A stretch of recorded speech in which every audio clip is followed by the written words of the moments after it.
달빛 아래 사연 한수 채널 구독자 여러분, 오늘도 시청해주셔서 감사합니다. 행복하고 즐거운 시간 되시길 바라며 오늘의 사연 시작하겠습니다. 서울 강남의 초호화 빌딩 47층, 통유리 너머로 한강이 유유히 흐르고 반포대교의 불빛이 반짝이는 고급 라운지였습니다. 천장에는 은은한 샹들리에가 매달려 있었고 벽면에는 현대 미술 작품들이 걸려 있었죠. 40년 만에 열린 동창회, 초대장부터 화려했습니다. 고급 종이에 금박으로 인쇄된 성공한 우리들의 재회라는 문구가 입구 현수막에도 그대로 새겨져 있었죠. 삼겹살 대신 두툼한 스테이크가, 소주 대신 30년산 수입 위스키가 고급 수제 유리 테이블 위에 놓였습니다. 웨이터들은 흰 장갑을 끼고 조용히 서빙을 했어요. 이곳은 평범한 사람들이 쉽게 올 수 있는 장소가 아니었죠. 1인당 30만 원은 기본이었고 예약도 한 달 전부터 해야 하는 곳이었습니다. 성공한 사람들만 남은 자리라며 호기롭게 웃는 박도현, 68살의 그는 과거 일진 두목이었고 지금은 중소건설업 대표였습니다. 손목에는 스위스제 시계가 반짝였고 손가락마다 큼직한 금반지가 끼워져 있었어요. 넥타이 핀도 화려했고 구두도 반들반들 광이 났죠. 여전히 허세 가득한 목소리가 라운지 안을 채웠습니다. 야, 다들 잘 살았네. 우리 때는 진짜 힘들었는데 말이야. 나도 맨 땅에서 시작해서 여기까지 왔다고. 그의 목소리는 유난히 컸고 주변 사람들은 억지로라도 그에게 맞장구를 쳤어요. 조용히 구석자리에 앉은 이선우, 같은 68살이지만 분위기는 전혀 달랐습니다. 정장 차림이지만 검소했고 시계도 보이지 않았어요. 말수도 적었죠. 그저 조용히 물을 마시며 창밖 야경을 바라보고 있었습니다. 한강 위로 유람선이 지나가고 강변도로의 자동차 불빛들이 줄지어 흘러갔어요. 40년 전 그 시절, 그는 항상 교실 구석에 앉아있던 조용한 학생이었습니다. 지금도 그 모습은 크게 달라지지 않은 것처럼 보였죠. 그를 본 박도연이 코웃음을 쳤어요. 야, 선우야, 여기 있었네. 아까부터 찾았잖아. 위스키 잔을 흔들며 다가왔습니다. 아직도 사람 조용하네. 옛날이랑 하나도 안 변했어. 너 혼자 구석에서 뭐하냐? 몇몇 동창들이 어색하게 웃음을 터뜨렸어요. 박도연은 술잔을 들어 올리며 계속 말했죠. 그때 생각난다. 우리 중학교 금고 돈 사라졌을 때 말이야. 기억나냐, 다들? 테이블 위 분위기가 미묘하게 변했습니다. 몇몇은 불편한 표정을 지었지만 박도연은 아랑곳하지 않았어요. 오히려 더 신이 났죠. 그때 선우가 범인으로 몰려서 담임한테 붙잡혔잖아. 우리 김 선생님 진짜 무섭게 혼냈지. 누군가 조심스럽게 맞장구 쳤습니다. 아, 그때 있었지. 오래됐네. 또 다른 동창이 기억을 더듬으며 말했어요. 아직도 기억나. 내 아버지 와서 무릎 꿇고 울었지. 학교 복도에서. 그때 우리 다 복도에 나와 있었잖아. 이선우의 어깨가 미세하게 굳었습니다. 하지만 그는 여전히 아무 말도 하지 않았어요. 그저 물잔을 천천히 내려놓을 뿐이었죠. 박도연이 자신의 가슴을 툭 치며 말했습니다. 근데 알고 보니 그거 내가 한 거였어. 하하. 순간 테이블에 정적이 흘렀습니다. 재즈 음악만이 희미하게 들렸어요. 몇몇 동창들은 눈이 커졌고 누군가는 입을 벌린 채 굳어버렸죠. 하지만 박도연은 폭소를 터뜨렸고 몇몇이 어색하게 따라 웃었습니다. 아, 그때는 어렸잖아. 중학생이 무슨 죄를 알겠어? 지금 와서 누가 따지겠냐? 박도연은 위스키를 한 모금 마시며 계속했어요. 너도 그때 덕분에 정신 차렸잖아. 인생이 교훈이 된 거야. 안 그래? 하하. 나도 그때 일로 배운 게 많아. 세상이 원래 그런 거더라고. 라운지 안의 몇몇 동창들은 눈치를 보기 시작했습니다. 누군가는 시계를 보며 자리를 뜰 준비를 했고 또 누군가는 화장실 가는 척 자리를 피했어요. 하지만 박도연은 멈추지 않았죠. 오히려 더 신나서 떠들었습니다. 그때 진짜 웃겼던 게 선우 내 아버지가 담임 선생님한테 절하면서 용서 빌던 거. 지금 생각하면 좀 안 됐지만 그때는 그게 현실이었어. 이선우의 손이 천천히 떨렸습니다.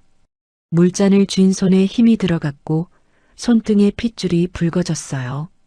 턱 근육도 굳어졌죠. 하지만 그는 여전히 침묵을 지켰습니다. 눈빛만이 창밖 한강을 응시하고 있었어요.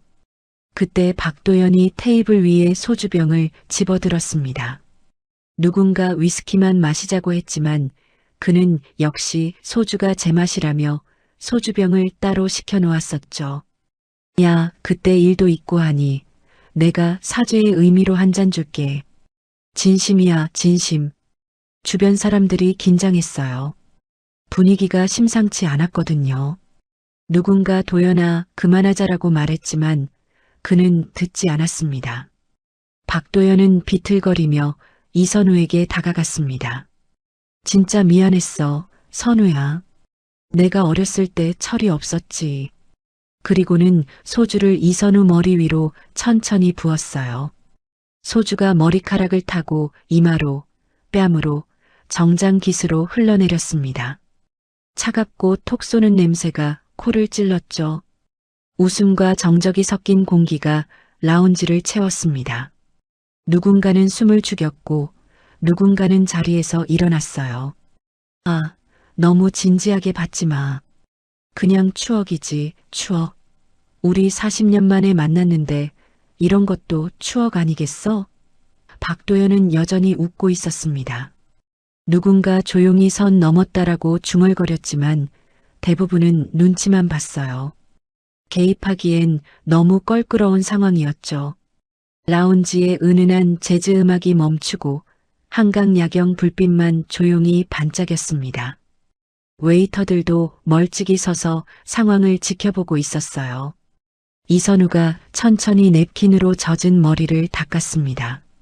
소주가 목덜미를 타고 등줄기로 흘러내렸고 정장 어깨가 축축하게 젖었어요. 그는 냅킨을 테이블에 조용히 내려놓으며 짧게 말했습니다. 넌 여전히 변한 게 없구나. 목소리는 낮았지만 또렷했어요.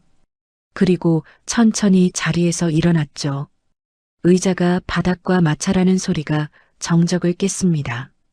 이선우는 아무 말 없이 라운지 출구를 향해 걸어갔어요.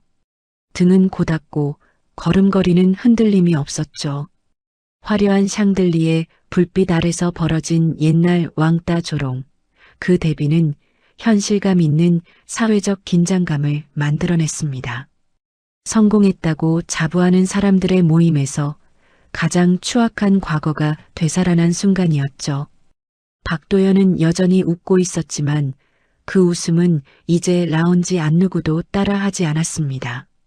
화장실 세면대 앞에 선 이선우는 차가운 물로 젖은 머리를 씻어냈습니다. 거울 속 자신의 모습이 보였어요. 68살의 얼굴에는 주름이 깊게 패여 있었지만 눈빛만은 여전히 또렷했죠. 소주 냄새가 코를 찔렀습니다. 손으로 물을 떠서 얼굴을 씻고 목덜미에 묻은 소주도 닦아냈어요. 하얀 세면대에 물방울이 떨어지는 소리만 화장실에 울렸습니다. 거울 속의 눈빛은 담담했지만 깊게 흔들리고 있었어요. 40년 전 그날이 떠올랐습니다. 교무실에 불려가 담임 선생님 앞에 섰던 날, 아버지가 학교에 오셔서 무릎 꿇고 빌던 날, 복도에 늘어선 아이들의 시선을 견뎌야 했던 그 모든 순간들이요. 이선우는 깊게 숨을 들이마셨어요. 손에 힘을 주어 세면대를 잡았다가 천천히 놓았죠. 그때 화장실 문이 덜컥 열렸습니다. 박도연이 비틀거리며 들어왔어요. 야, 선우야. 여기 있었네. 술 냄새가 진동했습니다. 뭐야, 벌써 화났어? 너 그거 가지고 삐진 거야? 이선우는 수건으로 손을 닦으며 아무 말도 하지 않았습니다. 박도연이 세면대에 기댄 채 말을 이었어요. 그때 일 가지고 삐진 거냐? 야, 솔직히 말해서 그래도 내가 덕 좀 봤잖아. 그는 거울을 보며 머리를 매만졌습니다. 너 대신 정학당에서 우리 담임한테 욕먹고 내가 대신 맞았다고 떠들었잖아. 그 덕에 내가 학교에서 의리남으로 소문났지. 애들이 나 되게 멋있게 봤어. 이선우가 수건을 내려놓으며 조용히 물었습니다. 그게 자랑이냐? 목소리는 낮았지만 단호했어요. 박도연이 피식 웃었습니다. 당연하지. 그때 내가 덕 봤잖아. 그 사건 이후로 애들이 너 안 괴롭혔잖아. 내가 너 건드리지 말라고 했거든. 인생은 그렇게 돌아가는 거야. 약한 놈은 당해야 배워. 그게 세상 이치야. 박도연은 비웃으며 이선우의 어깨를 툭툭 쳤습니다. 그리고 내 덕분에 내가 군대도 빠졌지. 그때 학교 기록 덕에 면제받았거든. 폭력 가해자로 기록되니까 신체 검사에서 걸린 거야. 넌 그때도 나 대신 희생했잖아. 멋진 놈이야, 선우야. 그의 손이 이선우 어깨에 무겁게 올려졌어요. 이선우가 그의 손을 단호하게 떼어냈습니다. 그건 희생이 아니라 강요였지. 목소리에 힘이 실렸어요. 박도연의 표정이 일그러졌습니다. 뭐, 강요? 야, 너 지금 나한테 훈계하는 거야?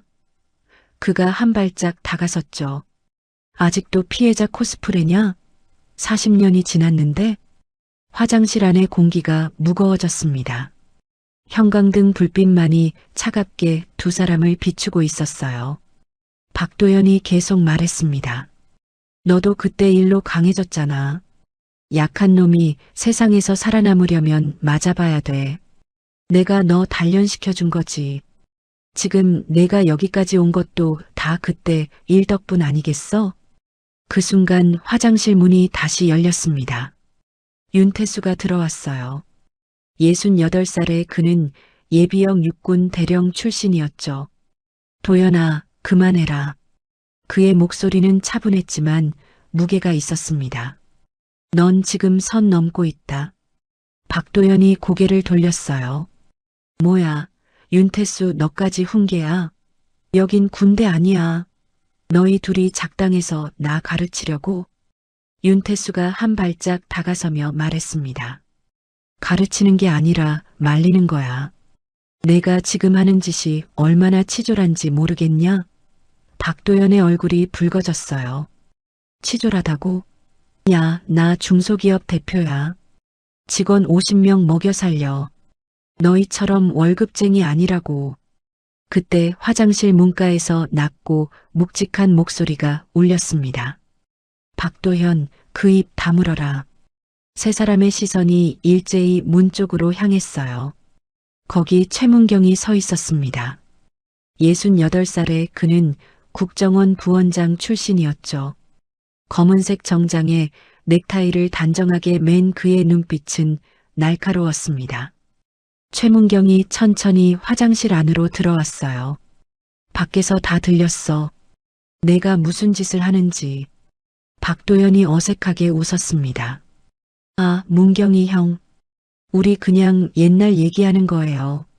뭐 그리 심각하게. 최문경이 그의 말을 끊었습니다. 옛날 얘기? 내가 지금 한 건 폭행이야. 화장실 안의 공기가 얼어붙었습니다. 최문경이 이선우를 바라보며 말했어요. 괜찮습니까? 존댓말이었습니다. 박도연이 어리둥절한 표정을 지었죠. 뭐야, 왜 갑자기 존댓말을. 최문경이 차갑게 그를 쳐다봤어요. 넌 모르는 게 당연하지. 내가 알 리가 없어. 윤태수가 한숨을 쉬며 말했습니다.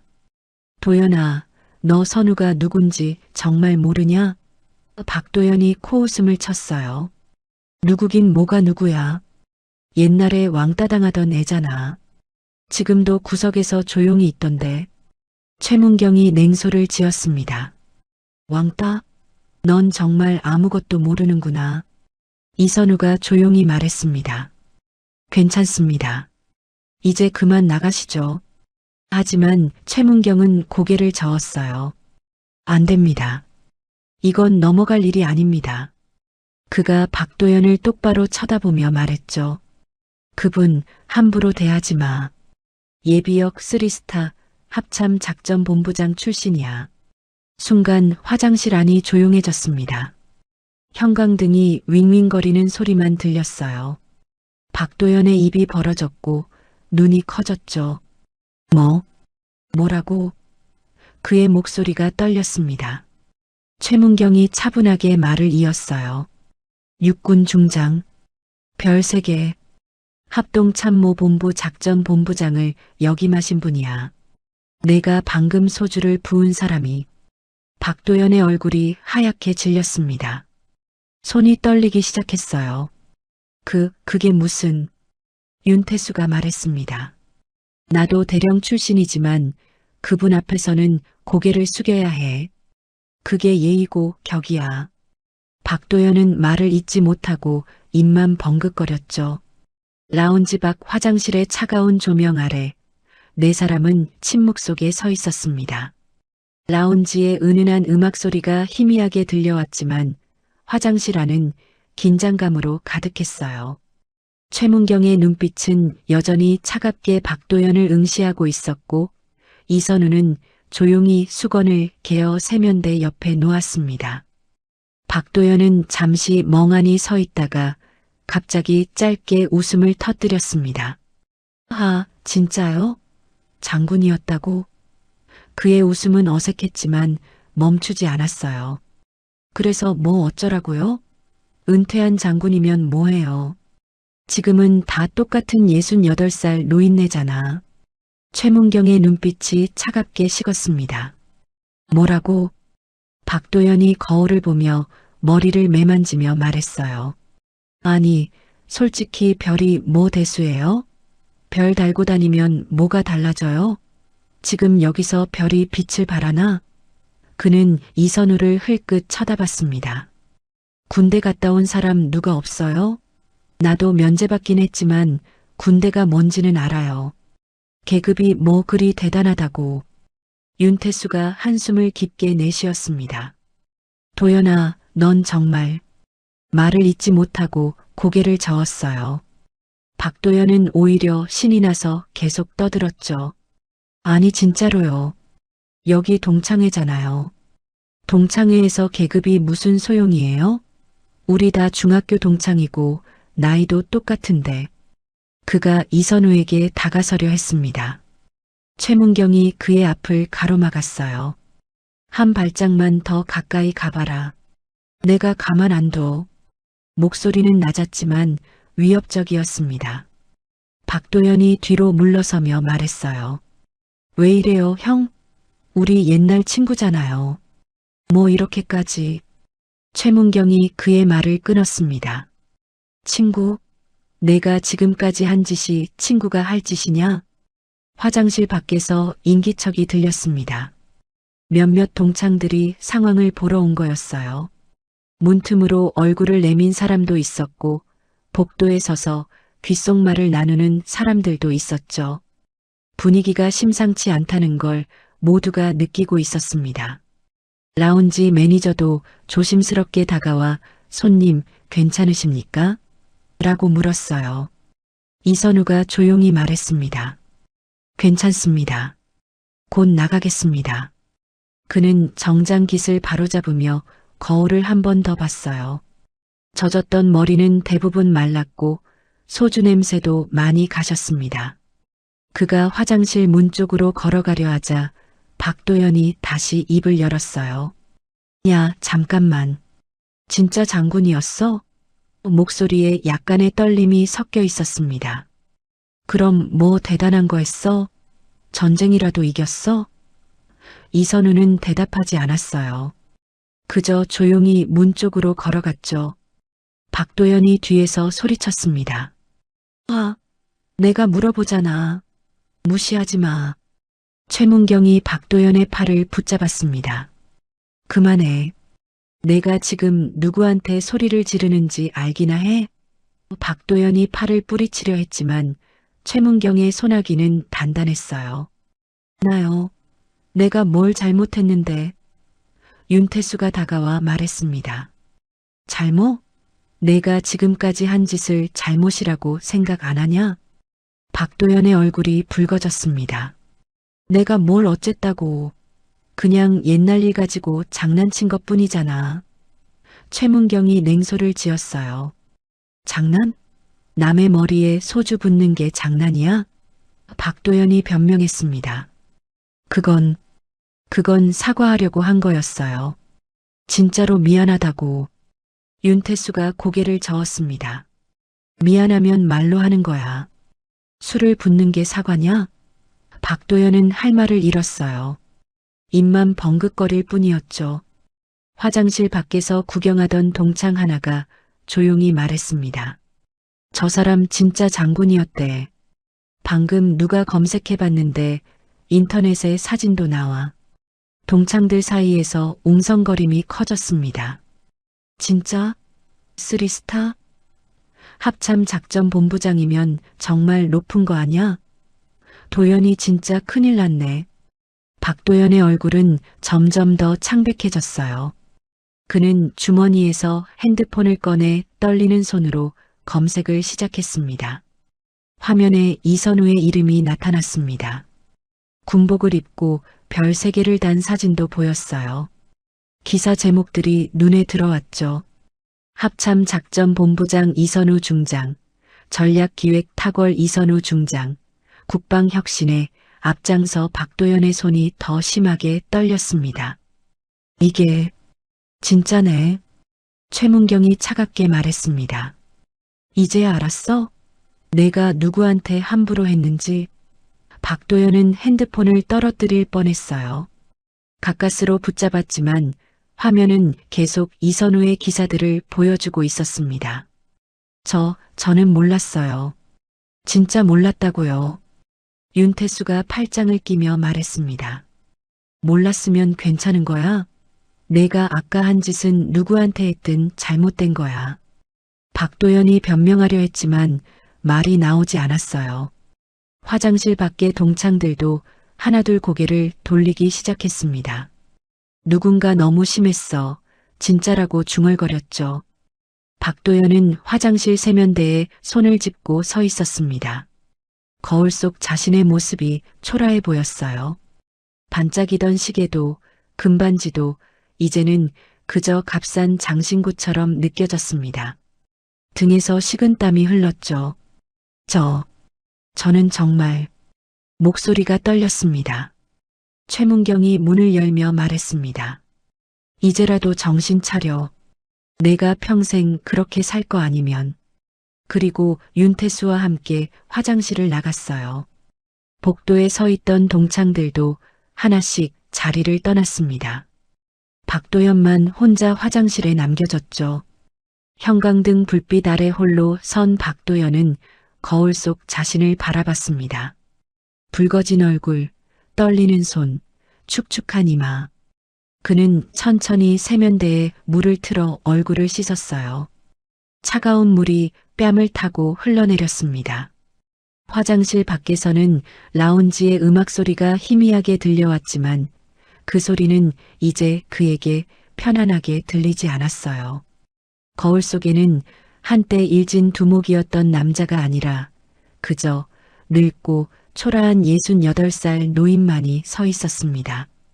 박도연은 깊게 한숨을 내쉬었어요. 화장실 문을 열고 나가야 했지만 발이 떨어지지 않았죠. 밖에서 기다리고 있을 사람들의 시선이 두려웠습니다. 박도연이 화장실 문을 열고 나왔을 때 라운지의 분위기는 완전히 달라져 있었습니다. 아까까지 떠들썩하던 동창들은 대부분 조용히 자리에 앉아 있었고 누군가는 핸드폰을 보고 있었어요. 이선우는 구석자리에 다시 앉아 물을 마시고 있었죠. 박도연이 들어서자 몇몇 시선이 그에게로 향했습니다. 하지만 아무도 말을 걸지 않았어요. 박도연은 자신의 자리로 돌아가 주저앉았습니다. 테이블 위에 위스키 잔이 그대로 놓여 있었어요. 그는 손을 뻗어 잔을 집어들었지만 마시지 못하고 다시 내려놓았죠. 손이 계속 떨렸습니다. 옆자리에 앉은 동창이 슬쩍 자리를 옮겼어요. 아무 말도 하지 않았지만 그 행동이 모든 것을 말해주고 있었죠. 최문경과 윤태수는 이선우가 앉은 테이블 근처에 서 있었습니다. 두 사람은 조용히 대화를 나누고 있었어요. 괜찮으십니까? 최문경이 물었습니다. 이선우가 고개를 끄덕였죠. 괜찮습니다. 이런 일에 익숙합니다. 목소리는 담담했지만 어딘가 쓸쓸함이 묻어났어요. 윤태수가 의자를 당겨 앉으며 말했습니다. 도연이 너무 심했습니다. 제가 대신 사과드립니다. 이선우가 손을 저었어요. 자네가 사과할 일이 아니야. 그리고 이미 지나간 일이고. 하지만 최문경은 고개를 저었습니다. 지나간 일로 넘길 수 없습니다. 저건 명백한 폭행입니다. 그때 라운지 입구에서 소란이 일었습니다. 경찰 2명이 들어왔어요. 누군가 신고를 한 것 같았죠. 매니저가 당황하며 경찰을 안내했습니다. 어느 분이 신고하셨습니까? 경찰이 물었어요. 한 동창이 손을 들었습니다. 제가 했습니다. 폭행 현장을 목격했습니다. 박도연의 얼굴이 더욱 창백해졌습니다. 그는 자리에서 벌떡 일어나 경찰에게 다가갔어요. 잠깐만요. 이건 오해입니다. 우리 그냥 동창끼리 장난친 거예요. 목소리가 높아졌죠. 경찰이 차분하게 말했습니다. 신고가 들어왔으니 확인해야 합니다. 피해자분은 어디 계십니까? 모든 시선이 이선우에게로 향했습니다. 경찰이 그에게 다가왔어요. 피해를 입으신 분이십니까? 이선우가 천천히 고개를 들었습니다. 그렇습니다만 말을 잇기 전에 박도연이 끼어들었어요. 아니, 이건 정말 오해예요. 우리 옛날부터 친한 친구고. 최문경이 냉소를 지었습니다. 친구 머리에 소주를 부어 박도연이 말을 막혔어요.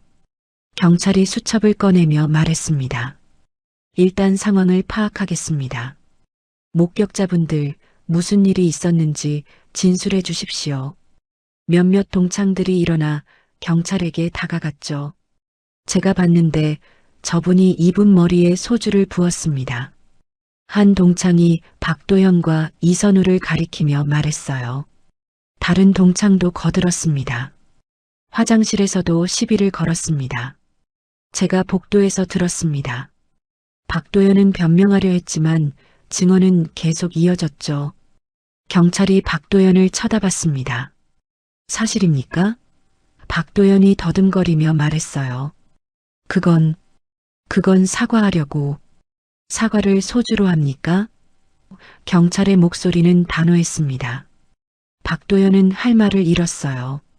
땀이 이마에 송글송글 맺혔죠. 그때 이선우가 자리에서 일어났습니다.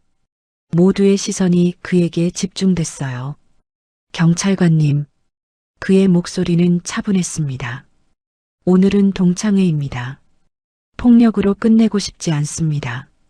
경찰이 의아한 표정을 지었어요. 하지만 피해를 입으셨잖습니까? 이선우가 고개를 저었습니다. 물론 기분이 좋지는 않습니다. 하지만 법으로 해결하기보다는 사람 대 사람으로 해결하고 싶습니다. 최문경이 앞으로 나섰어요. 안 됩니다. 이건 명백한. 이선우가 손을 들어 그를 막았습니다. 문경이 자네 마음은 고맙네. 하지만 내 결정일세. 경찰이 물었습니다. 정말 고소하지 않으시겠습니까? 이선우가 고개를 끄덕였어요. 네. 대신 조건이 있습니다. 그가 박도연을 바라봤습니다. 박도연은 눈을 마주치지 못하고 고개를 숙였죠. 도연, 나를 봐. 이선우의 목소리였습니다. 박도연이 천천히 고개를 들었어요. 이선우의 눈빛은 분노로 가득하지 않았습니다. 오히려 차분하고 단호했죠. 오늘 내가 한 일 40년 전에 내가 한 일 모두 기억해. 박도연이 고개를 끄덕였어요. 그리고 진심으로 뉘우쳐라. 말로만이 아니라 행동으로. 이선우가 경찰을 향해 말했습니다. 법보다 사람이 먼저입니다. 이 친구가 정말 잘못을 깨닫고 바뀔 기회를 주고 싶습니다. 경찰이 잠시 망설이다가 말했어요. 피해자분이 그렇게 원하신다면. 하지만 다시 이런 일이 생기면 바로 조치하겠습니다. 박도연은 여전히 고개를 숙인 채 서 있었습니다. 손은 주먹을 쥐었다 폈다를 반복했어요. 입술이 파르르 떨렸죠. 이선우가 그에게 다가갔습니다. 도현, 나는 내가 변할 수 있다고 믿네. 하지만 입으로만 사과하지 마. 행동으로 보여줘. 최문경이 옆에서 말했습니다. 너무 관대하신 것 아닙니까? 이선우가 미소를 지었어요. 관대한 게 아니야. 이게 더 어려운 길이거든. 법의 처벌보다 양심의 가책이 더 무겁다네. 윤태수도 고개를 끄덕였습니다. 역시 그래서 별 3개를 다신 겁니다. 라운지 안은 다시 조용해졌습니다. 경찰이 수첩을 덮으며 말했어요. 알겠습니다. 하지만 다음에는 이렇게 넘어가지 않을 겁니다. 그리고 라운지를 나갔죠. 매니저가 안도의 한숨을 쉬었고 동창들도 하나둘 자리로 돌아갔습니다. 박도연만이 여전히 그 자리에 서 있었어요. 고개를 들지 못한 채 주먹을 쥔 채 온몸이 떨리고 있었습니다. 이선우는 그를 한 번 더 바라본 뒤 자신의 자리로 돌아갔어요. 창밖으로 한강의 야경이 여전히 아름답게 빛나고 있었지만 라운지 안의 공기는 무겁기만 했습니다. 경찰이 떠난 후 라운지 안의 분위기는 여전히 무겁게 가라앉아 있었습니다. 동창들은 어색하게 술잔을 기울이거나 의미 없는 대화를 나누고 있었어요. 하지만 모두의 시선은 은근히 박도현과 이선우를 향하고 있었죠. 박도현은 자리에 앉았지만 꼼짝도 하지 않았습니다. 테이블 위의 음식은 손도 대지 않았고 술잔도 그대로였어요. 이선우는 창가에 앉아 여전히 한강을 바라보고 있었습니다. 불빛들이 강물 위를 흐르고 유람선 하나가 천천히 지나갔어요. 그의 얼굴에는 아무런 감정도 드러나지 않았지만 눈빛 깊은 곳에는 무언가 복잡한 생각들이 소용돌이치고 있는 것 같았죠. 최문경이 그의 옆자리에 앉았습니다. 정말 괜찮으십니까? 조용히 물었어요. 이선우가 고개를 끄덕였습니다. 괜찮네. 이런 일쯤은. 말을 잇지 못하고 입을 다물었어요. 최문경이 한숨을 쉬었습니다. 저였다면 절대 참지 못했을 겁니다. 특히 40년 전 일까지 들춰내다니. 이선우가 물잔을 천천히 들어 올렸습니다. 분노는 독일세. 마시면 자신을 먼저 해치지. 그가 물을 한 모금 마시고 잔을 내려놓았어요. 도연이도 불쌍한 사람이야. 평생 그렇게 살아왔으니. 최문경이 고개를 저었습니다. 불쌍하다니요. 저 인간이 얼마나 많은 사람을 괴롭혔는지 아십니까? 윤태수도 다가와 앉았습니다. 맞습니다. 중학교 때도 고등학교 때도 계속 그랬어요. 저도 한 번 당할 뻔했습니다. 그가 옛날을 떠올리며 말했어요. 다만 제가 덩치가 좀 있어서 피했죠. 하지만 선우 동무는 항상 조용하고 약해 보여서 타깃이 됐습니다. 이선우가 쓸쓸하게 웃었습니다. 약해 보였다. 맞는 말일세. 그때 나는 정말 약했어. 그가 주먹을 쥐었다 폈다를 반복했어요. 매일 학교 가는 게 두려웠지. 복도에서 도연이를 마주칠까봐, 화장실에 혼자 갈까봐. 밥 먹을 때도 혼자 구석에서 먹었어. 최문경이 눈썹을 찌푸렸습니다. 그런 일을 겪으셨는데도 어떻게 저렇게 차분하실 수 있습니까? 이선우가 창밖을 바라보며 말했어요. 군대가 날 바꿔놨네. 처음 입대했을 때는 여전히 약했지. 하지만 훈련을 받으면서 깨달았어. 진짜 강함은 주먹이 아니라 마음에 있다는 걸. 그가 천천히 말을 이었습니다. 이등병 시절 한 고참이 날 괴롭혔네. 도연이처럼. 하지만 소대장이 그 고참을 불러서 말했지. 약한 자를 괴롭히는 건 비겁함이다. 진짜 강한 자는 약한 자를 지킨다. 그 말이 내 인생을 바꿨어. 윤태수가 고개를 끄덕였습니다. 그래서 장군까지 오르신 겁니다. 이선우가 손을 저었어요. 장군이 대단한 게 아니야. 사람이 대단한 거지. 별은 그저 책임의 무게일 뿐이네. 그가 다시 물을 마셨습니다. 도연이도 언젠가는 깨닫겠지. 힘으로 얻은 존중은 진짜가 아니라는 걸. 반대편 테이블에서 박도연은 여전히 고개를 숙이고 있었습니다. 옆에 앉은 동창이 조심스럽게 말을 걸었어요. 도연아, 괜찮아? 박도연이 대답하지 않았습니다. 그저 주먹만 쥐었다 폈다를 반복했죠. 동창이 한숨을 쉬며 말했습니다. 너 진짜 선 넘었어. 알지?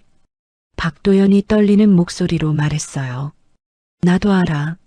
내가 미쳤지. 그의 눈에 눈물이 맺히기 시작했습니다. 왜 내가 그랬을까? 왜? 동창이 등을 토닥였어요. 이제라도 정신 차려. 아직 늦지 않았어.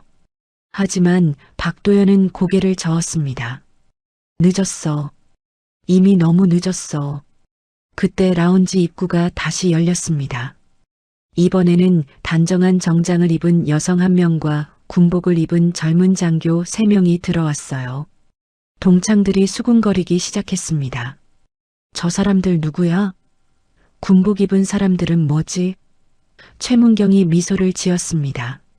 오셨군요. 여성이 이선우에게 다가왔습니다. 65살쯤 되어 보이는 그녀는 우아한 미소를 지으며 말했어요. 여보, 괜찮으세요? 이선우가 일어나 그녀의 손을 잡았습니다. 괜찮네, 경이야. 왜 왔어? 경이라고 불린 여성이 남편을 살폈어요. 연락받고 걱정돼서 왔죠. 뒤따라온 3명의 장교가 경례를 했습니다. 아버님, 이들은 이선우의 자녀들이었어요.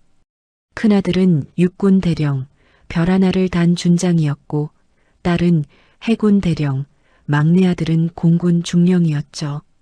3사람 모두 단정한 군복 차림에 자신감 넘치는 자세로 서 있었습니다. 라운지 안이 술렁이기 시작했습니다. 저 사람들 전부 장교야? 와, 별까지 있네. 가족이 다 군인이네. 동창들의 눈이 커졌어요. 박도연도 고개를 들어 그쪽을 바라봤습니다. 그의 얼굴은 더욱 창백해졌죠. 경희가 주위를 둘러보다가 남편의 젖은 정장깃을 발견했습니다. 이게 뭐예요? 그녀의 목소리가 차갑게 식었어요. 이선우가 손을 저었습니다. 괜찮아. 아무것도 아니네. 하지만 큰아들이 앞으로 나섰습니다. 아버님, 무슨 일 있으셨습니까? 최문경이 일어나 설명했습니다. 저쪽 분이 선우 동문께 결례를 범했습니다. 그가 박도연을 가리켰어요. 3 자녀의 시선이 일제히 박도연에게로 향했습니다. 박도연은 그 시선을 견디지 못하고 고개를 숙였어요. 경희가 남편에게 물었습니다. 누가 감히 당신한테? 이선우가 그녀의 손을 꽉 잡았어요. 여보, 이미 끝난 일이야. 화내지 마. 하지만 경희의 눈빛은 여전히 차가웠습니다. 끝난 일이 아니에요. 당신이 참는다고 해서 잘못이 없어지는 게 아니잖아요. 큰아들이 박도연에게 다가갔습니다. 실례지만 저희 아버님께 무슨 짓을 하신 겁니까? 목소리는 정중했지만 위압감이 있었어요. 박도연은 떨리는 목소리로 말했습니다. 죄송합니다. 큰아들이 눈을 가늘게 떴어요. 죄송하다고요?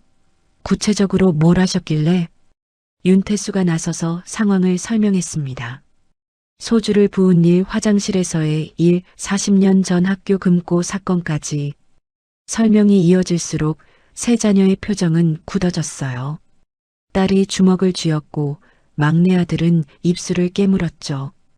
경희의 얼굴도 창백해졌습니다. 그런 일이. 경희가 숨을 깊게 들이마셨어요. 40년 동안 그걸 혼자 간직하셨군요. 이선우가 그녀를 안심시키려 했지만 경희는 눈물을 참지 못했습니다. 당신이 얼마나 힘들었을지. 큰아들이 아버지 옆에 섰어요. 아버님, 법적 조치를 취하십시오. 하지만 이선우는 고개를 저었습니다. 아니다. 이미 용서했어. 세 자녀가 동시에 반대했어요. 아버님, 이건 넘어갈 일이 아닙니다. 최소한 사과라도 받으셔야죠. 이선우가 손을 들어 자녀들을 진정시켰습니다. 내가 결정했다. 존중해다오. 라운지 안은 숨소리조차 들릴 정도로 조용했습니다. 박도연은 여전히 고개를 숙인 채 서 있었고 동창들은 숨죽이며 상황을 지켜봤어요. 별 13개가 한 공간에 모인 순간 공기는 무겁고도 장엄했습니다. 윤태수가 천천히 일어나 라운지 중앙으로 걸어갔습니다. 그는 마이크를 집어들고 동창들을 향해 말했어요. 잠시 제 말 좀 들어주십시오. 라운지 안의 웅성거림이 멈췄습니다. 모두의 시선이 그에게 집중됐죠. 오늘 이런 일이 있어서 매우 유감스럽습니다. 하지만 여러분이 꼭 알아야 할 사실이 있습니다. 그가 이선우를 바라보며 말을 이었어요. 이선우 동무는 우리 모교의 자랑입니다. 육군 중장으로 예편하셨고 합동참모본부 작전본부장을 역임하셨습니다. 동창들 사이에서 감탄의 소리가 흘러나왔어요. 별 3개라는 건 우리나라에 몇 명 안 되는 겁니다. 국방의 핵심을 담당하신 분이죠. 윤태수가 이선우의 가족들을 향해 손짓했습니다. 그리고 보시다시피 부인이신 김경희 여사님은 육군 준장 출신이십니다. 경희가 단정하게 고개를 숙였어요. 세 자녀분들 모두 현역 장교이십니다. 큰아드님은 육군 준장, 따님은 해군 대령, 막내 아드님은 공군 중령이십니다. 라운지 안이 다시 술렁였습니다. 한 가족의 별이 5개? 진짜 대단한 집안이네. 이런 집안이 우리 동창 중에 있었다니. 박도연은 의자에 주저앉았어요. 얼굴이 흑빛으로 변했고 손은 멈추지 않고 떨렸죠. 윤태수가 계속 말했습니다. 더 중요한 건 이겁니다. 그가 잠시 말을 멈추고 동창들을 둘러봤어요. 이선우 동문 가족은 우리 모교에 10억 원의 장학기금을 기부하셨습니다. 순간 라운지 안이 정적에 휩싸였습니다. 10억 원을 전액 현금으로 아무런 조건 없이 기부하셨습니다. 최문경이 일어나 말을 보탰어요. 저도 확인했습니다. 작년에 조용히 기부하셨고 언론에도 알리지 않으셨습니다. 그저 후배들이 공부할 수 있도록 돕고 싶다는 이유만으로요. 동창들의 눈이 커졌습니다. 누군가 감탄사를 내뱉었고 또 누군가는 고개를 숙였어요. 우리 모교가 지금 신축 도서관을 짓고 있는 거 아십니까? 윤태수가 물었습니다. 그 건물이 바로 이선우 동문의 기부금으로 지어지고 있습니다. 하지만 이름 하나 새기지 않으셨죠. 그저 익명의 동문으로만 남기셨습니다. 이선우가 손을 저었습니다. 태수, 그만. 하지만 윤태수는 멈추지 않았어요.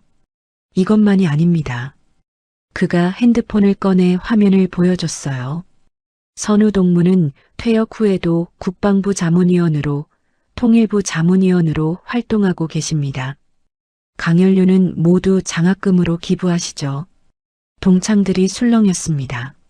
매년 그렇게 하신다고 들었습니다. 한 동창이 일어나 말했습니다. 제 조카가 작년에 그 장학금 받았습니다. 이선우 장학금이라고 들었어요. 그가 이선우를 향해 깊게 고개를 숙였어요.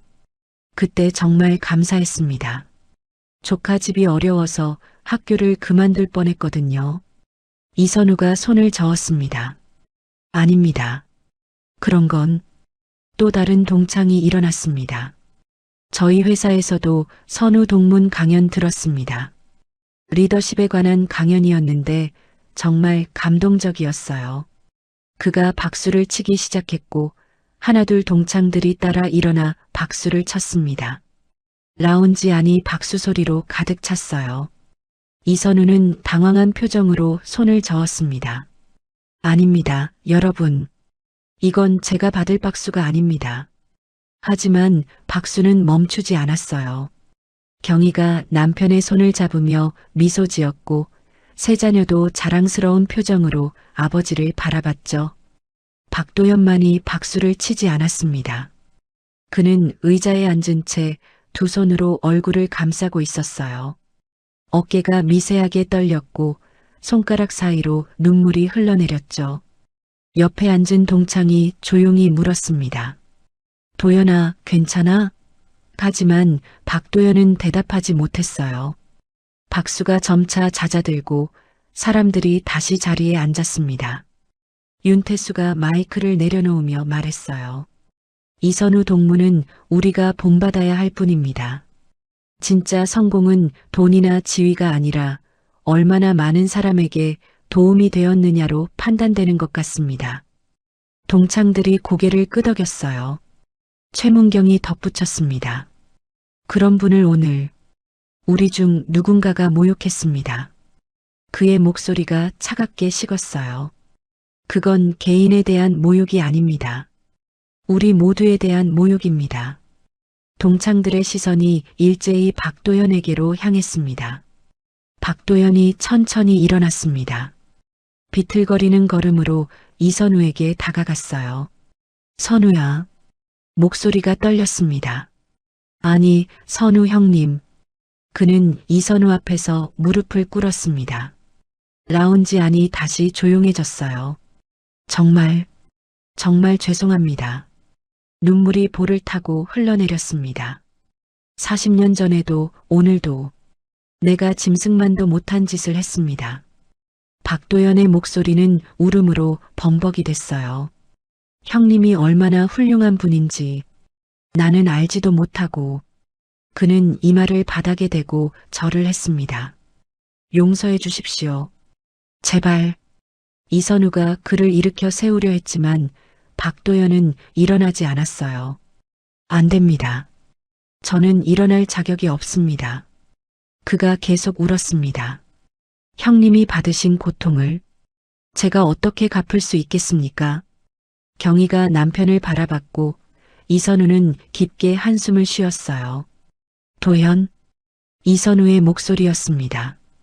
낮고 차분했지만 무게가 있었어요. 일어나게. 박도연이 고개를 들었습니다. 눈물로 범벅이 된 얼굴, 콧물까지 흘러내리는 모습이었죠. 형님. 이선우가 그의 팔을 잡아 일으켰습니다. 사람은 누구나 실수를 하네. 중요한 건 그 후에 어떻게 사느냐지.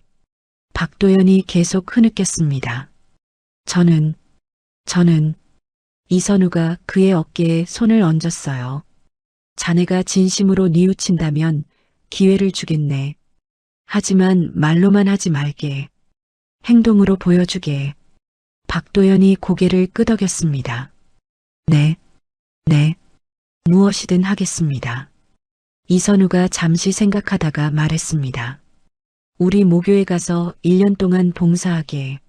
학생들 급식 배식도 하고 청소도 하고 할 수 있는 모든 일을 하게. 박도연이 눈을 크게 떴어요. 그걸 이선우가 단호하게 말했습니다. 그게 싫으면 법적 조치를 받아들이게. 박도연이 고개를 숙였습니다. 아닙니다. 하겠습니다. 기꺼이 하겠습니다. 그의 목소리는 떨렸지만 진심이 담겨 있었어요. 이선우가 고개를 끄덕였습니다. 그럼 다음 주 월요일부터 시작하게. 내가 학교 측과 얘기해 두겠네. 윤태수가 일어나 말했어요. 제가 감독하겠습니다. 라운지 안의 동창들은 조용히 이 광경을 지켜봤습니다. 누군가는 감동의 눈물을 닦았고 누군가는 깊게 고개를 숙였어요. 창밖으로 한강의 불빛이 여전히 아름답게 빛나고 있었지만 이제 라운지 안의 분위기는 완전히 달라져 있었습니다. 무거웠던 공기는 조금씩 풀리기 시작했고 사람들의 표정에도 변화가 보였어요. 몇 달이 흘렀습니다. 봄이 찾아왔고 모교의 교정에는 벚꽃이 만개했어요. 급식실 창문으로 햇살이 따스하게 들어왔고 학생들의 밝은 웃음소리가 복도를 채웠죠. 점심시간이 되자 급식실은 학생들로 붐비기 시작했습니다. 배식대 뒤에 엠치마를 두른 박도연이 서 있었어요. 68살의 그는 국자를 들고 학생들에게 밥을 퍼주고 있었습니다. 많이 드세요. 그가 학생에게 말했어요. 학생이 감사합니다 하고 인사했죠. 박도연은 처음엔 어색했던 미소가 이제는 자연스러워졌습니다. 할아버지, 오늘 국 맛있어요. 한 여학생이 밝게 말했어요. 박도연이 환하게 웃었습니다. 그래, 다행이다. 더 먹을래? 여학생이 고개를 끄덕였고 박도연은 국을 한 국자 더 떠주었어요. 옆에서 배식하던 영양사 선생님이 웃으며 말했습니다. 박 선생님, 요즘 학생들이 박 선생님 정말 좋아해요. 박도연의 얼굴이 붉어졌습니다. 제가 뭘, 그냥 밥이나 퍼주는데요. 영양사가 고개를 저었어요. 아니에요. 학생들 얘기 들어주시고 격려도 해주시잖아요. 어제도 3학년 한 학생이 진로 고민 상담했다면서요. 박도연이 쑥스럽게 웃었습니다. 그냥 제가 할 수 있는 거라도 하고 싶어서요. 점심시간이 끝나고 학생들이 모두 떠나자 박도연은 배식대를 정리하기 시작했습니다. 남은 음식을 치우고 그릇을 정리하고 바닥을 닦았어요. 처음 봉사를 시작할 때만 해도 모든 게 낯설고 힘들었습니다. 허리는 아팠고 손은 거칠어졌죠. 하지만 지금은 달랐습니다. 매일 아침 6시에 학교에 도착해서 급식실 청소부터 시작했어요. 식자재가 도착하면 함께 나르고 조리 과정을 도왔습니다. 배식할 때는 항상 웃는 얼굴로 학생들을 맞이했죠. 점심 후에는 설거지를 돕고 오후에는 교무실이나 복도 청소를 했습니다. 처음 한 달은 정말 힘들었습니다. 몸도 마음도 지쳤어요. 한 번은 무릎이 너무 아파서 주저앉은 적도 있었죠. 하지만 그때마다 이선우의 말이 떠올랐습니다. 자네가 진심으로 뉘우친다면 기회를 주겠네. 하지만 말로만 하지 말게. 행동으로 보여주게. 박도연은 이를 악물고 버텼습니다. 2달째가 되자 몸이 적응하기 시작했어요. 3달째에는 학생들과 대화하는 게 즐거워졌고 4달째인 지금은 이 일이 자신의 일부가 된 것 같았습니다. 아침에 눈을 뜨면 학교에 가고 싶었고 학생들 얼굴을 보면 마음이 따뜻해졌어요. 박 선생님, 뒤에서 목소리가 들렸습니다. 윤태수였어요. 그는 매주 한 번씩 학교를 방문해서 박도연의 봉사활동을 점검했습니다. 오늘도 수고 많으셨습니다. 박도연이 앞치마를 벗으며 말했어요. 아닙니다. 당연히 해야 할 일인걸요. 윤태수가 주변을 둘러봤습니다. 급식실이 정말 깨끗하네요. 예전보다 훨씬 좋아졌어요. 박도연이 웃었습니다. 제가 할 수 있는 게 이것밖에 없어서요. 최선을 다하고 있습니다. 윤태수가 그의 손을 봤어요. 거칠어진 손, 굳은 살이 박힌 손가락. 많이 힘드시죠? 박도연이 고개를 저었습니다. 아닙니다. 오히려 행복합니다. 그의 목소리에는 진심이 담겨 있었어요. 처음엔 벌을 받는다고 생각했습니다. 하지만 지금은 달라요. 학생들에게 도움이 된다는 게 이렇게 기쁜 줄 몰랐습니다. 윤태수가 고개를 끄덕였어요. 많이 변하셨습니다. 선우 형님께 정말 감사합니다. 박도연의 눈에 눈물이 맺혔어요. 저에게 이런 기회를 주셔서 만약 법적 처벌을 받았다면 저는 평생 원망만 하며 살았을 겁니다. 하지만 이렇게 봉사를 하면서 제가 얼마나 잘못 살았는지 깨달았습니다. 윤태수가 그의 어깨를 두드렸어요. 사실 선우 동문이 자주 물어보십니다. 도연이는 잘하고 있냐고. 박도연이 놀라 눈을 크게 떴어요. 형님이 저를요? 윤태수가 미소 지었습니다. 네, 걱정하고 계십니다. 힘들진 않은지, 건강은 괜찮은지. 박도연의 눈에서 눈물이 흘러내렸습니다. 그때 급식실 문이 열렸습니다. 이선우가 들어왔어요. 검소한 점퍼 차림에 운동화를 신은 그는 주변을 둘러보며 말했습니다. 오랜만이네, 도연. 박도연이 황급히 앞치마를 정리하며 인사했어요. 형님, 어떻게 오셨습니까? 이선우가 급식실을 둘러봤습니다. 잘하고 있다고 들었네. 확인하러 왔지. 박도연이 급식실을 안내했습니다. 여기는 제가 매일 청소하는 곳이고 저기는 배식하는 곳입니다. 학생들이 정말 착해요. 인사도 잘하고. 그가 신이 나서 설명했어요. 이선우는 조용히 듣고 있었습니다. 힘들진 않나? 그가 물었어요. 박도연이 고개를 저었습니다. 전혀요. 오히려 제 인생에서 가장 보람된 시간입니다. 그의 얼굴에는 진심 어린 미소가 떠올랐어요. 형님, 저 정말 변했습니다. 예전에 제가 얼마나 나쁜 사람이었는지 이제 알겠습니다. 이선우가 그의 거칠어진 손을 봤습니다. 자네 회사는 어떻게 됐나? 이선우가 물었어요. 박도연이 대답했습니다. 직원들한테 맡겼습니다. 제가 없어도 잘 돌아가더군요. 오히려 전보다 나아졌다는 말도 들었습니다. 그가 쓸쓸하게 웃었어요. 제가 없어도 세상은 잘 돌아가더군요. 이선우가 말했습니다. 자네가 필요한 곳이 따로 있었던 거네. 여기, 이 학교에서 말이야. 박도연이 고개를 끄덕였어요. 맞습니다. 이제야 제 자리를 찾은 것 같습니다. 그때 한 학생이 급식실에 들어왔습니다. 박 선생님, 아까 떨어뜨린 수첩 찾으러 왔어요. 박도연이 환하게 웃으며 말했어요. 아, 여기 있다. 내가 주워뒀지.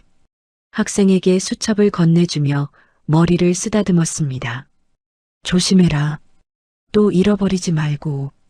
학생이 고맙다며 인사하고 나갔어요. 이선우가 그 모습을 조용히 지켜보고 있었습니다. 형님, 박도연이 진지하게 말했어요. 제게 이런 기회를 주셔서 정말 감사합니다. 저는 앞으로도 계속 이 일을 하고 싶습니다. 1년이 끝나도요. 이선우가 놀라 물었습니다. 정말인가? 박도연이 고개를 끄덕였어요. 네. 이게 제가 세상에 갚을 수 있는 유일한 방법인 것 같습니다. 윤태수가 미소 지으며 말했습니다. 학교 측에서도 그러길 원합니다. 박 선생님이 오신 후로 급식실 분위기가 정말 좋아졌거든요. 박도연의 눈에 다시 눈물이 맺혔어요. 감사합니다.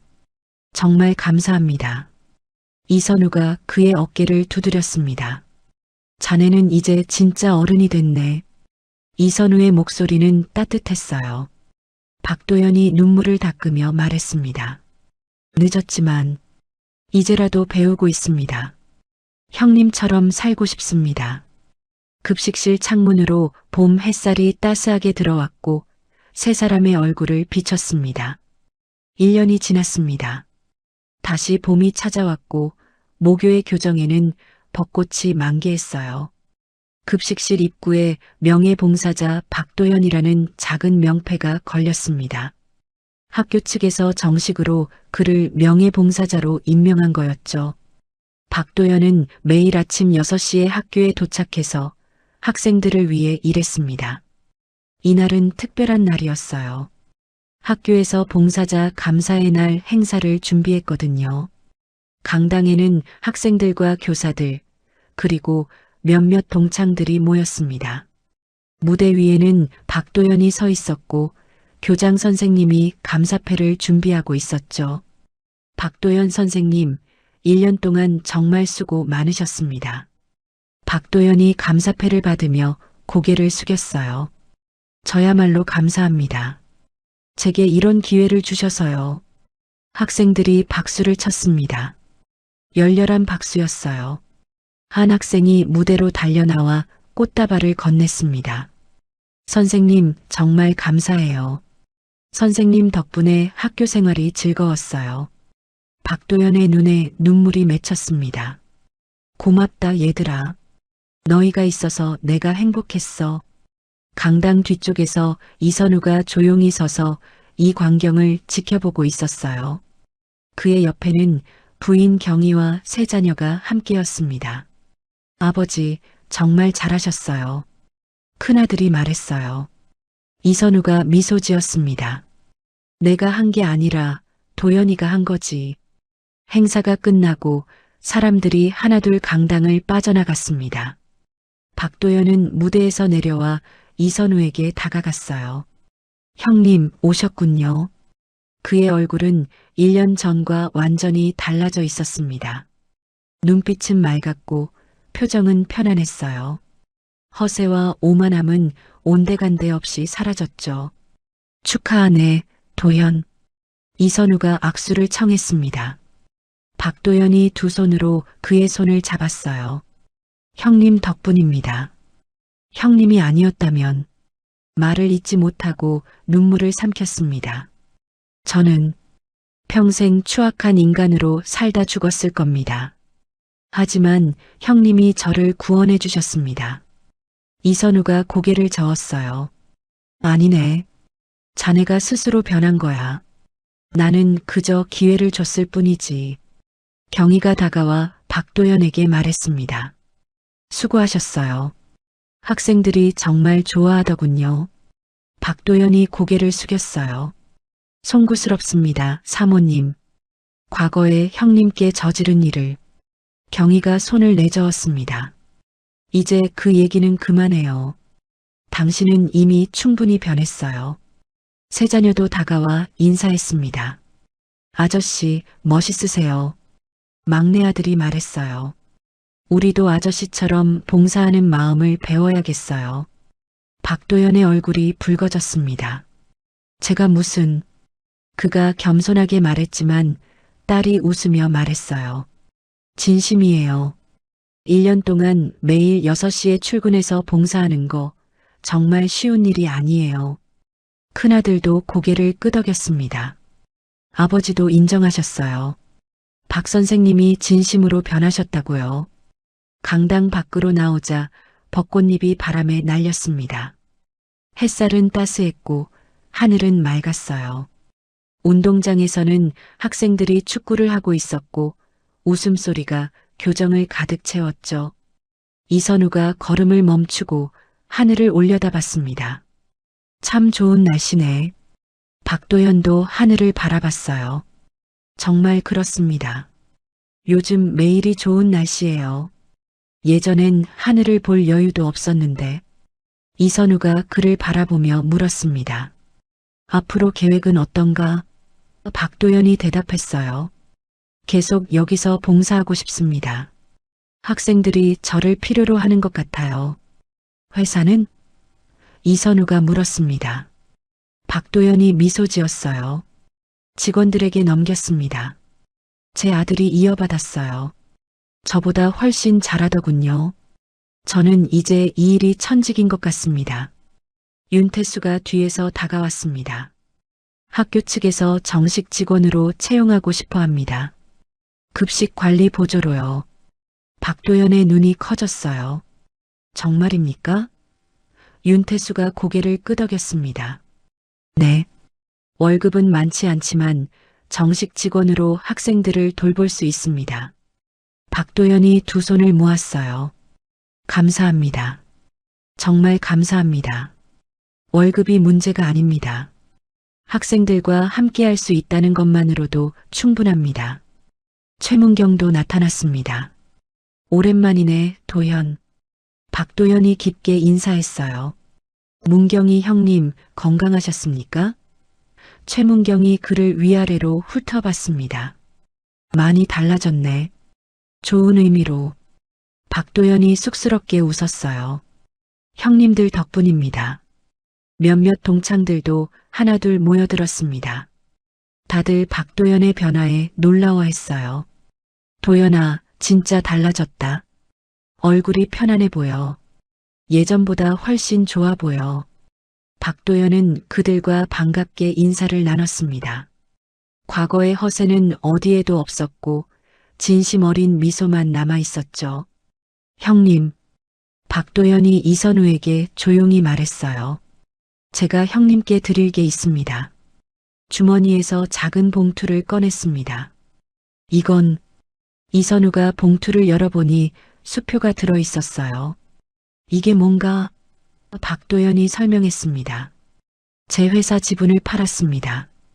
그 돈으로 장학금을 만들고 싶습니다. 이선우가 놀라 물었습니다. 자네가? 박도연이 고개를 끄덕였어요. 네. 이선우 장학금에 보태고 싶습니다. 형님이 보여주신 길을 저도 따르고 싶습니다. 경희가 감동한 표정으로 말했습니다. 정말 대단하세요. 박도연이 손을 저었어요. 아닙니다. 이건 당연히 해야 할 일입니다. 이선우가 봉투를 돌려주려 했습니다. 이건 자네 돈이네. 하지만 박도연이 손을 뒤로 뺐어요. 형님, 제발 받아주십시오. 이게 제가 속죄할 수 있는 유일한 방법입니다. 돈으로 과거가 지워지진 않지만 적어도 학생들에게는 도움이 될 겁니다. 이선우가 잠시 망설이다가 고개를 끄덕였습니다. 고맙네, 도연. 이선우의 목소리는 따뜻했어요. 자네는 정말 변했네. 진심으로. 박도연의 눈에 눈물이 맺혔습니다. 감사합니다, 형님. 저에게 새로운 인생을 주셔서. 두 사람은 서로를 바라보며 미소 지었어요. 벚꽃잎이 바람에 날려 두 사람 사이를 지나갔습니다. 교정에서는 학생들의 웃음소리가 끊이지 않았고 따스한 봄 햇살이 모든 것을 감싸 안았어요. 이선우가 하늘을 올려다보며 조용히 말했습니다. 별은 사람 위에 있지 않네. 사람 곁에서 세상을 밝히는 등불일 뿐이지. 박도연이 고개를 끄덕였어요. 이제야 그 의미를 알겠습니다, 형님. 진짜 별은 하늘에 있는 게 아니라. 그가 학생들을 가리켰습니다. 저 아이들의 미래를 밝히는 거였군요. 이선우가 그의 어깨를 토닥였습니다. 그래, 이제 자네도 별이 됐네. 경희가 남편의 팔을 잡으며 말했습니다.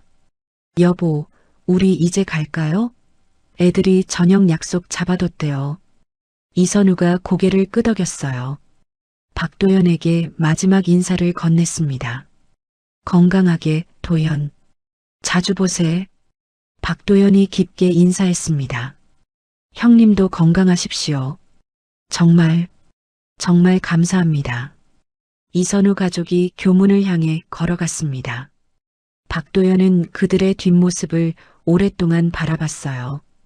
별 13개가 천천히 멀어져 갔지만 그들이 남긴 빛은 여전히 교정을 밝히고 있었습니다. 박도연은 급식실로 돌아갔어요. 내일도 6시에 출근해야 했고 학생들이 기다리고 있었으니까요. 급식실 창문을 닦으며 박도연은 혼잣말을 했습니다. 그때는 몰랐어. 진짜 추억이 뭔지. 창밖으로 석양이 지고 있었어요. 붉게 물든 하늘 아래 학생들이 집으로 돌아가는 모습이 보였습니다. 이제야 진짜 추억을 만들고 있어. 그의 얼굴에는 평온한 미소가 떠올랐습니다. 멀리서 이선우는 교문을 나서며 뒤를 돌아봤어요. 급식실 불빛이 켜져 있었고 박도연의 실루엣이 보였죠. 여보, 뭘 보세요? 경희가 물었습니다.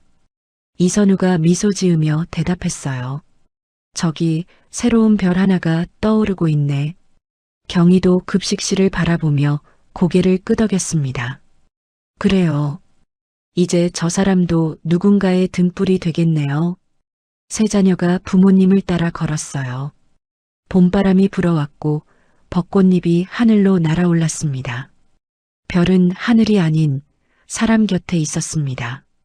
세상을 밝히는 등불로 누군가의 희망으로 그렇게 빛나고 있었죠.